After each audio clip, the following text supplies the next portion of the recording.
Mateo, ikasyam na kabanata. At lumulan siya sa isang daong at tumawid at dumating sa kanyang sariling bayan. At narito, dinala nila sa kanya ang isang lumpo na nakahiga sa isang higaan.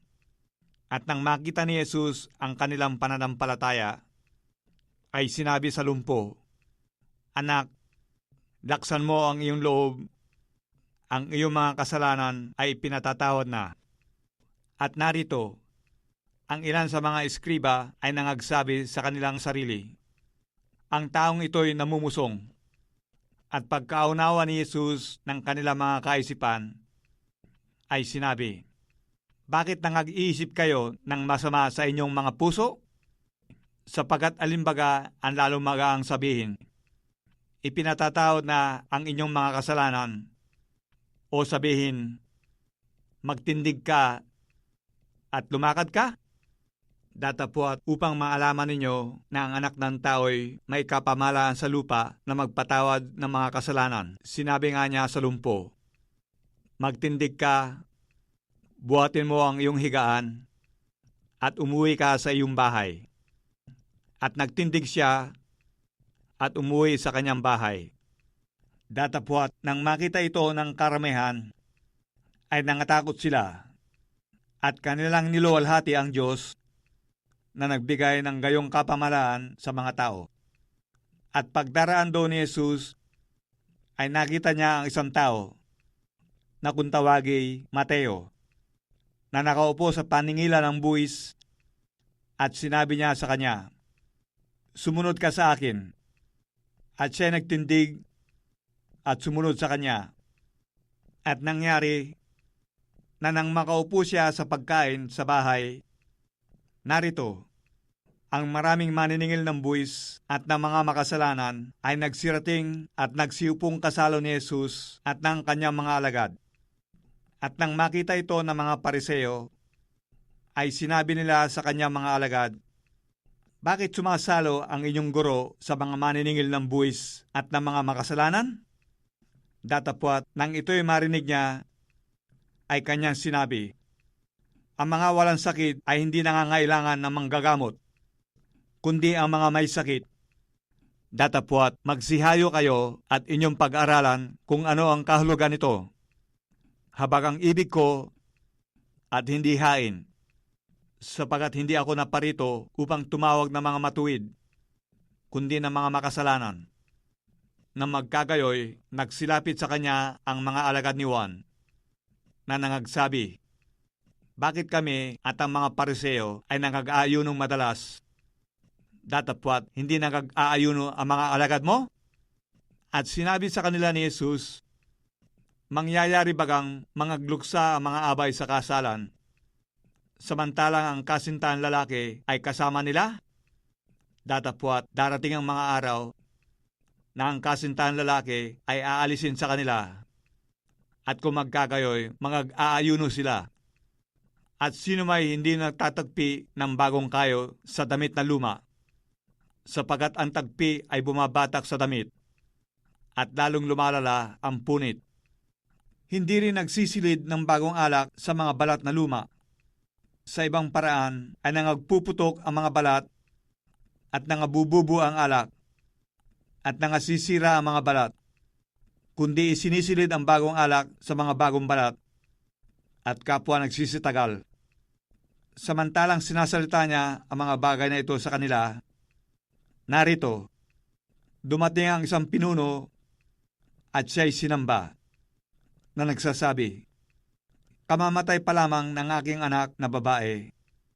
Datapwat halina at ipatong mo ang iyong kamay sa kanya, at siya'y mabubuhay." At si Jesus ay nagtindig at sumama sa kanya, pati ng kanyang mga alagad. At narito, isang babaeng inaagasan may 12 taon na, ay lumapit sa kanyang likuran, at hinipo ang laylayan ng kanyang damit, sapagkat sinabi niya sa kanyang kalooban, "Kung mahipo ko man lamang ang kanyang damit, ay gagaling ako." Datapwat paglingon ni Jesus at pagkakita sa kanya, ay sinabi, "Anak, laksan mo ang iyong loob, pinagaling ka ng iyong pananampalataya." At gumaling ang babae mula sa oras na yaon. At nang pumasok si Jesus sa bahay ng pinuno at nakita ang mga tumutugtog na mga plauta at ang mga tao na nagkakagulo, ay sinabi niya, "Magparaan kayo, sapagkat hindi patay ang dalaga, kundi natutulog." At tinawanan nila siya na nililibak. Datapwat nang mapalabas na ang mga tao, ay pumasok siya at tinangnan niya siya sa kamay at nagbangon ang dalaga. At kumalat ang pagkabantog na ito sa buong lupang yaon. At pagkaraan doon ni Jesus ay sinundan siya ng 2 lalaking bulag na nangagsisigaw at nangagsasabi, "Mahabag ka sa amin, ikaw na anak ni David." At nang pumasok siya sa bahay, ay nagsilapit sa kanya ang mga lalaking bulag. At sinabi sa kanila ni Jesus, "Nagsisisampalataya ba kayo na magagawa ko ito?" Sinabi nila sa kanya, "Oo, Panginoon."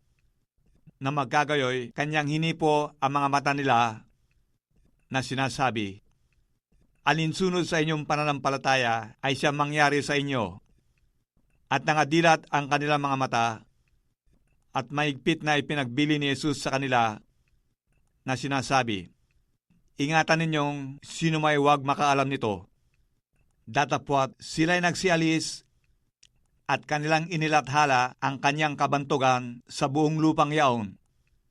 At samantalang sila'y nagsisialis, narito, sa kanya'y dinala ang isang lalaking pipi na inaalihan ng demonyo. At nang mapalabas ang demonyo, ay nagsalita ang lalaking pipi.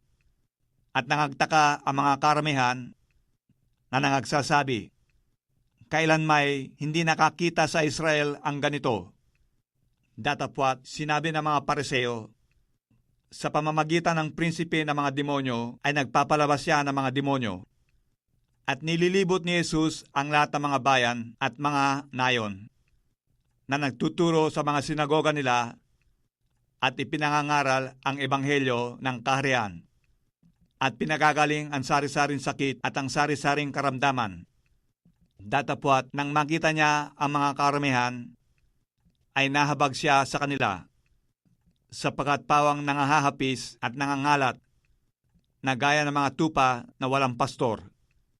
Na magkagayoy, sinabi niya sa kanyang mga alagad, "Katotohanay, ang aanihin ay marami, datapwat kakaunti ang mga manggagawa. Idalangin nga ninyo sa Panginoon ng aanihin, na magpadala siya ng mga manggagawa sa kanyang aanihin."